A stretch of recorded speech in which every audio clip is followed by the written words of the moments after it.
गुन्ह्यामध्ये त्या ज्युनियरला ताब्यात घेतलं। तसे यातले जे मेजर झालेले आरोपी आहेत त्यांना पण या गुन्ह्यामध्ये अरेस्ट केलं। 307चा गुन्हा दाखल केला। हे हॅबिच्युअल क्रिमिनल आहेत आणि त्यांच्यापूर्वी 3 ते 4 गुन्हे दाखल आहेत। त्यातली एका व्यक्तीवरती जो मायनर आहे अजून त्याच्यावरती 302चा पण एक पूर्वीचा गुन्हा आहे गेल्या वर्षीचाच। आपल्याकडे 25 तारखेला सिंहगड पोलिसच्या हद्दीमध्ये हिंगणे या भागामध्ये काही अज्ञात आरोपींनी 2 व्हीलर आणि 4 व्हीलर गाड्यांची तोडफोड केली आहे असा कॉल आला होता। सिंहगड रोड पोलीस स्टेशन तत्काळ स्पॉटला विचार केल्यानंतर त्या ठिकाणी तो घटनास्थळावरती जवळपास 10 ते 12 4 व्हीलर आणि 2-3 रिक्षा आणि काही 2 व्हीलर यांची तोडफोड केलेली, विंडशील्ड आणि काही काचा पडलेल्याचे निष्पन्न झालं। अधिक तपास केला असता याच्यामध्ये या गुन्ह्यामध्ये काही ज्युनियर्स लोकांचा सहभाग दिसून आला। 2 मेजर होते, ते पूर्वी ज्युनियर होते, जस्ट ते मेजर झाले आणि 2 ज्युनियर्स यांचा सहभाग निष्पन्न झाल्यावर त्या गुन्ह्यामध्ये त्या ज्युनियरला ताब्यात घेतलं। तसे यातले जे मेजर झालेले आरोपी आहेत त्यांना पण या गुन्ह्यामध्ये अरेस्ट केलं। 307चा गुन्हा दाखल केला। परंतु याच्यामध्ये आणखी एक सांगण्यासारखी गोष्ट म्हणजे याच्यामध्ये हे जे मायनर्स आहेत हे हॅबिच्युअल क्रिमिनल आहेत आणि त्यांच्यापूर्वी 3 ते 4 गुन्हे दाखल आहेत। त्यातली एका व्यक्तीवरती जो मायनर आहे अजून त्याच्यावरती 302चा पण एक पूर्वीचा गुन्हा आहे गेल्या वर्षीचाच।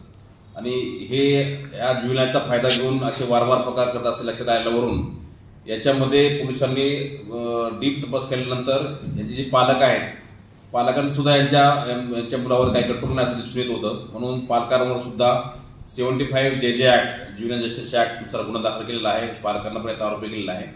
त्याचबरोबर त्यांनी जी व्हेकल वापरली होती ती सुद्धा त्यांना लायसन्स नसताना आणि ज्युनियर असताना त्यांनी व्हेकल वापरली म्हणून त्याच्यामध्ये मोटर व्हेकल ऍक्ट 199A प्रमाणे सुद्धा पालकांवरती गुन्हा दाखल केलेला आहे। नंतर अजून तपासामध्ये निष्पन्न झालं की याच्यामध्ये त्यांनी दारू पिऊन ते कृत्य केलं होतं।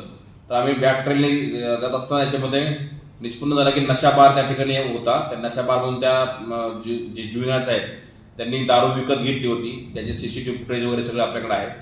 त्यानुसार प्रोहिबिशन ऍक्ट नुसार त्याच्यामध्ये तुम्ही 25 वर्षाखालच्या कोणत्याही व्यक्तीला तुम्ही दारू देऊ शकत नाही, सर्व करू शकत नाही।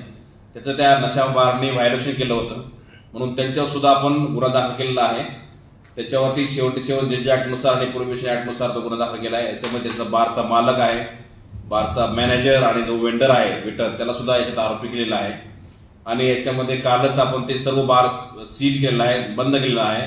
त्याचा अहवाल एक्साइज डिपार्टमेंटकडे पाठवलेला आहे आणि त्या बारचं सुद्धा नशा बारचं लायसन्स कॅन्सल करण्याची प्रोसेस सध्या सुरू आहे आणि ती बारचं लायसन्स सुद्धा कॅन्सल करण्याची कारवाई लवकरात लवकर होईल।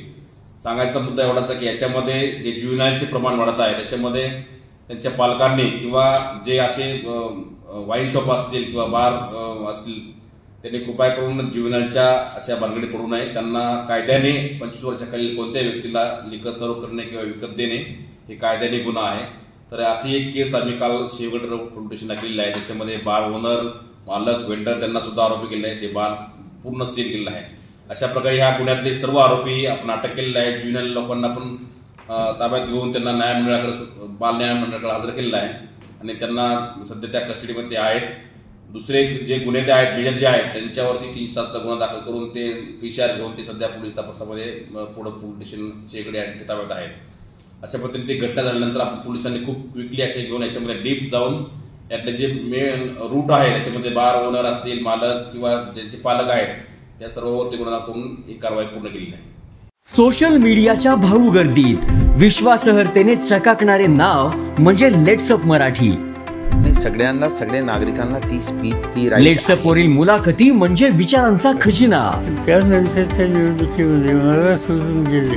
बातम्या केवळ वस्तुस्थिती सांगणाऱ्या, न प्रोपगंडा, फक्त जनतेचा अजेंडा। क्योंकि आने वाला कल जाने वाला है, जाने वाला कल आने वाला है। राजकारण, मनोरंजन असो की क्रीडा क्षेत्र, महाराष्ट्राची स्पंदने संवेदनशीलतेने टिपणारे माध्यम म्हणजे लेट्सअप मराठी। जगासोबत एक पाऊल पुढे राहण्यासाठी लेट्सअपचे ॲप, सोशल मीडिया आणि वेबसाईट सोबत कनेक्टेड रहा।